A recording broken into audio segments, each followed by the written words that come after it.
Hey, it's Brian here, and in this video I'm going to go into the art of hard work and go into recognizing and owning your own work ethic. And if you appreciate the video, comment down below what stood out to you, like, subscribe, share, that's always appreciated. So first, I just want to go into the levels of work ethic. So the first one that I want to talk about is just showing up. So with this, I just want to say that you can identify at times who is not a hard worker, whether it's yourself in a particular scenario or someone else because they didn't even show up. So for example, if someone isn't even working on their game in basketball in practice or just on their own for a whole week or an extended period of time, then of course they're not a hard worker. Or if you personally didn't study for a test coming up, of course you're not really working hard to prepare for that test. So that's easy. So the next level is more challenging, and that's pretty much measuring the degrees of work ethic in other people or for yourself. So that can be a challenge. And for this level, of course, you have to consider how long are you showing up for.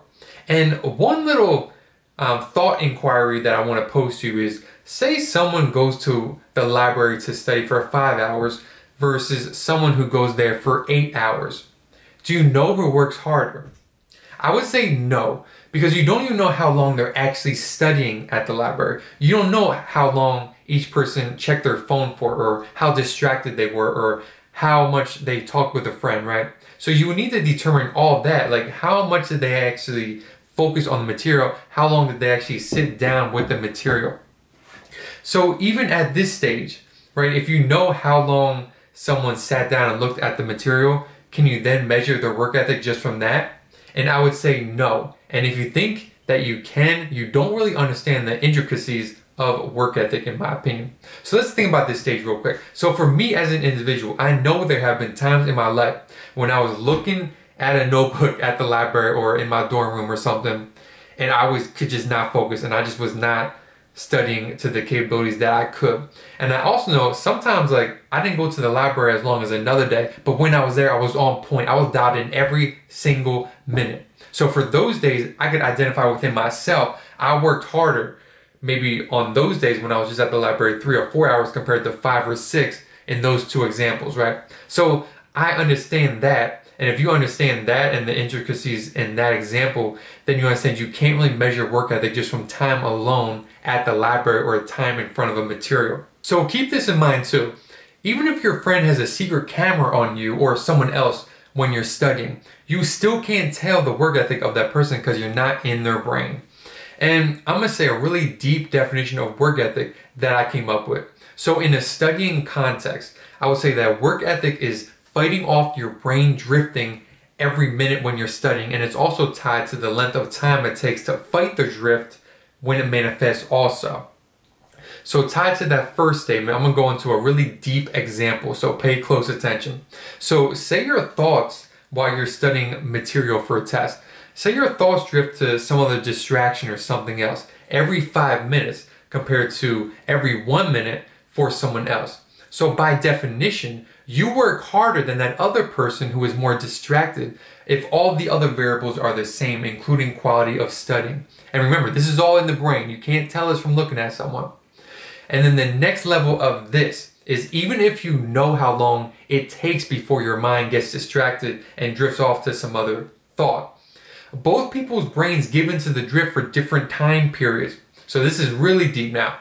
So say someone's mind drifts every 2 minutes, but it just drifts for 5 seconds, and then it regroups and gets back to reading and studying the material.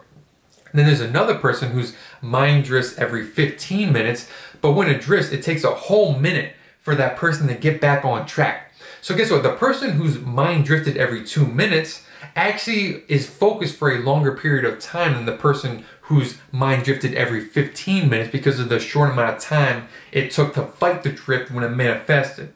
Right, so the person whose mind drifted every 2 minutes actually worked harder in that one example.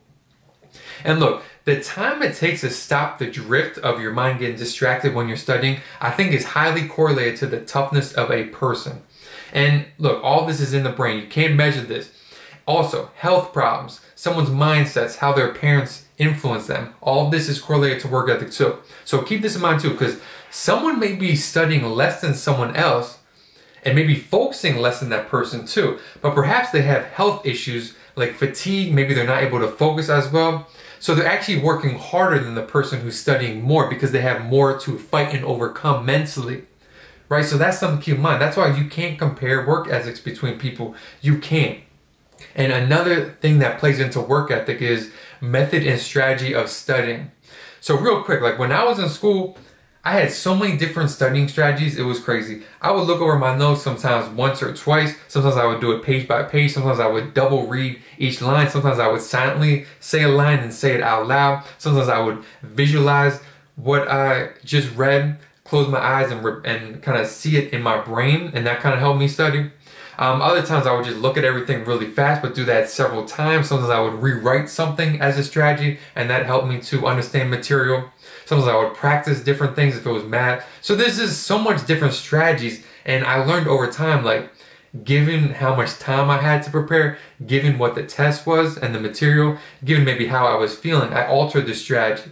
So all this stuff plays into play for work ethic.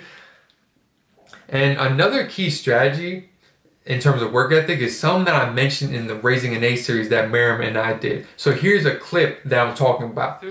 Even in your mind, you gotta separate different activities. So for example, when I'm at work, I'm not really thinking about home life because I got focused on work. When I'm at home, I'm not thinking about work. When I'm working out, I'm not thinking about work. So separating it in your mind, it really makes you more productive in the moment. So a lot of times it's about knowing how to stay fresh mentally when juggling multiple activities and balancing them all out to maximize efficiency and productivity. And that's important to keep in mind because, like I said, I think work ethic is not just time spent on an activity, but it's the ability to focus on a task at hand for the allocated time to that thing. And with this, another strategy I want to go into is just kind of sharing some things that I did when I was in college. So I always like to balance things out. So for example, I might have went to the library for 1 hour in college and just nonstop work during that hour. Say maybe my mind drifted every, 10 minutes for 10 seconds. And then maybe I had a 15-minute break, go to the bathroom, maybe just waste time on my phone, look up something sports related, just for 15 minutes though. And then after that, 90 minutes again, just focus, studying, right? No distractions whatsoever, not checking my phone, not doing any of that. And then I walk back to my dorm room, which takes 15 minutes, a little stroll.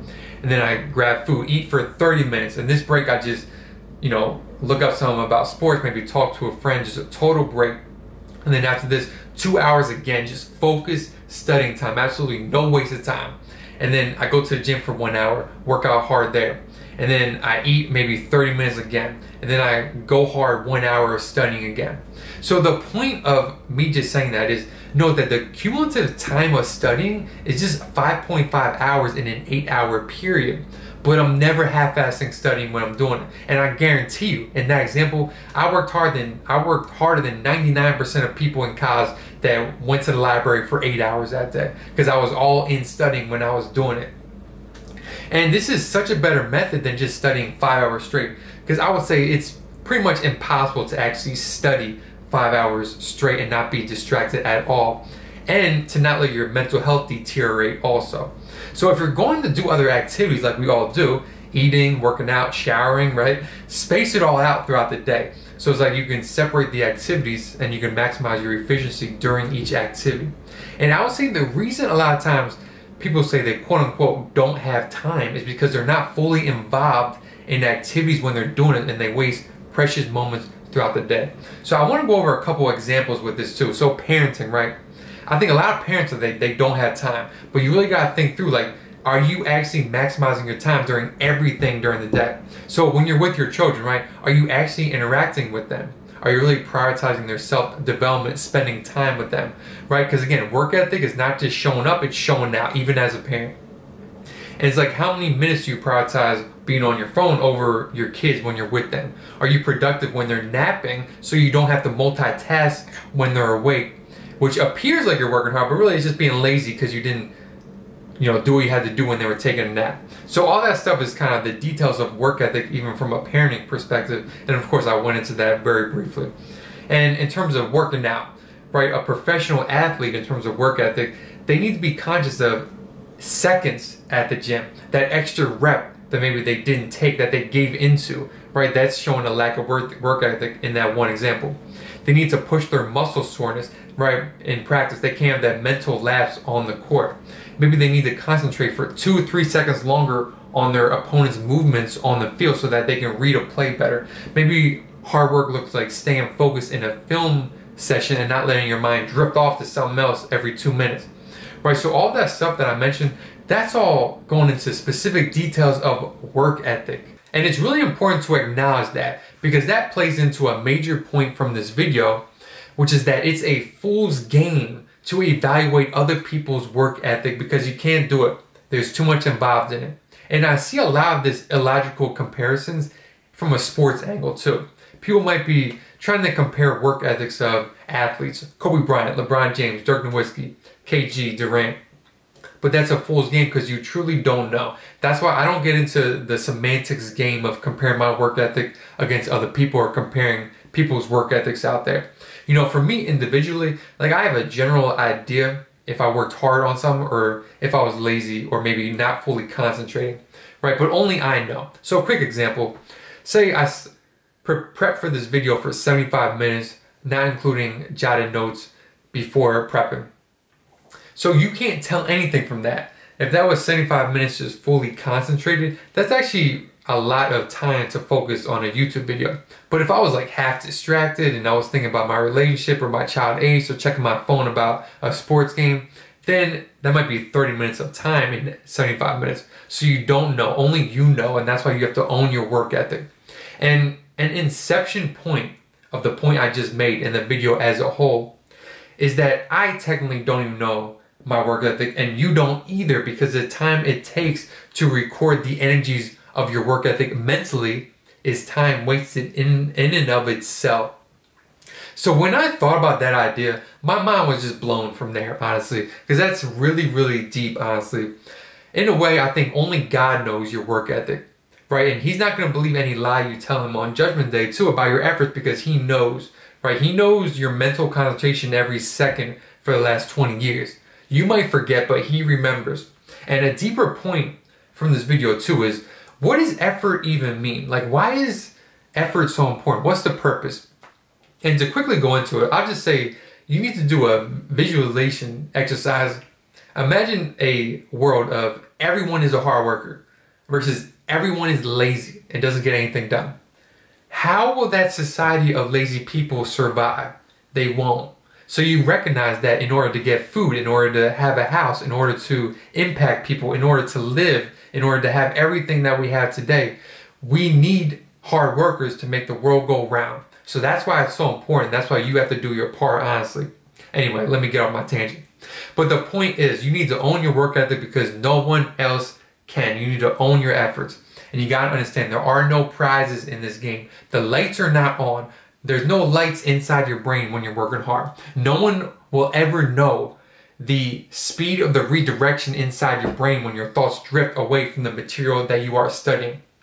Only you know. No one knows the health challenges, the mental challenges that you're going through. And no one will ever know that, and that's okay. You're the one that has to take pride in that. And for me, there's a few things that I really hold dear. I call it the trifecta of my pride pretty much, which is my open-mindedness, authenticity, and work ethic.